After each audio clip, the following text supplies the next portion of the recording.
కాకినాడ జిల్లా పెద్దాపురం నియోజకవర్గంలో సామర్లకోటలో మాజీ మున్సిపల్ ఛాంబర్ అధ్యక్షుడు బీజేపీ నాయకుడు గోరకంపూడి చిన్నయ్యను మాజీ సిబిఐ అధికారి జేడీ లక్ష్మీనారాయణ మర్యాదపూర్వకంగా కలిశారు.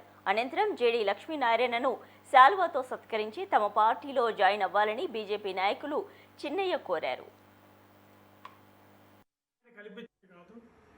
నిజాయితీగా ఉండే వ్యక్తి, అలాంటి వ్యక్తులు ఇవాళ ఒక పార్టీ పెట్టి చేశారు. అని వారి కాలంలో ఏం జరిగింది అన్నది మీ అందరూ తెలియని విషయం. కానీ ఆయన భారతీయ జనతా పార్టీలోకి వస్తే భారతీయ జనతా పార్టీ ఆయన ఉన్నత స్థాయిని కల్పించి, అలాగే రాష్ట్ర నాయకులు పొద్దునేష్ గారు కానీ ఆల్ ఇండియా నాయకులతో కూడా సంప్రదించి ఆయన పార్టీలో రావాలని చెప్పి మనస్ఫూర్తి కోరుకున్నాను.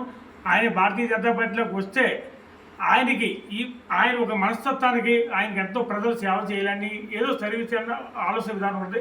దానికి దేశభక్తి కలిగిన వ్యక్తి అయినా, అలాగే భారతీయ జనతా పార్టీ కూడా దేశభక్తి పార్టీ కనుక మాకు కలయిక బాగుంటుంది. కాబట్టి నేను మనస్ఫూర్తిగా ఆయన భారతీయ జనతా పార్టీ కోరిక